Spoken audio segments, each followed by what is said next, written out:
bones like marrow, swallowing my will to live. Being eaten alive hurt. Being awake hurt. Being asleep didn't. I reluctantly opened my eyes and glanced over at the nightstand. The red numbers on the clock announced that I'd slept past noon again. The blueberry muffin sitting next to it with a candle shoved haphazardly in the top told me that my mom must have come in and tried to wake me up. My wide-open blinds, which were letting in an obscene amount of summer sun, let me know that she'd tried more than once. And that little white pill and glass of water on my nightstand, well, those only pissed me off. I sat up and squinted at the assorted bullshit on the table until I spotted my pack of Camel Lights. Swinging my spindly legs over the edge of the mattress, I reached past the food and water, opting for the poison instead. I lit a cigarette and waited for that comforting, calming first inhalation to do its thing. But even smoking had become joyless. Just like everything else, I was going through the motions. Hand to mouth.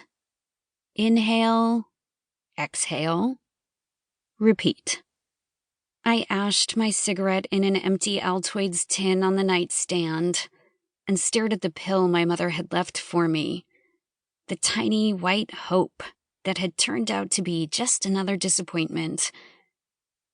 I picked it up and inspected it. If it hadn't had the word Prozac stamped on the side of it, I would have assumed they'd just been giving me Tic Tacs. That shit did nothing.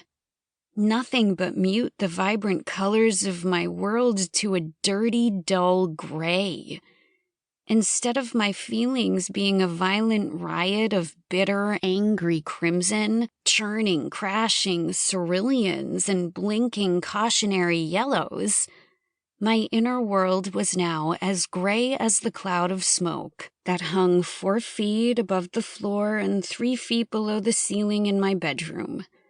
As gray as my skin, which now draped between my ribs and puddled in the hollows of my cheeks and eye sockets.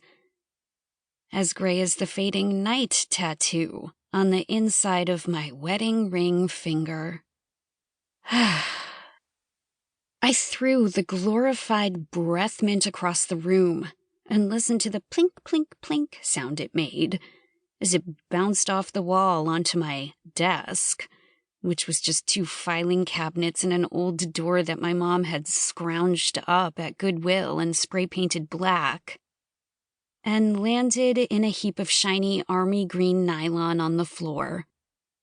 My chest felt as if someone had come up behind me and yanked the laces of an invisible corset. Tears stabbed at the corners of my eyes as images began flashing unbidden behind them. Images of a skinhead standing behind me at my locker, sliding a tiny green flight jacket up my arms and over my shoulders to warm my perma-chilled skin. Images of his smile when he turned me around to admire the fit. I'd never seen him smile before, not like that. I'd wanted to make him smile again, but instead, I made him scowl when I told him I couldn't keep his gift. When I rejected him just like everyone else had. I squeezed my eyes shut and pressed the heels of my palms into them, trying to rid myself of the memory. The flashbacks were only getting worse.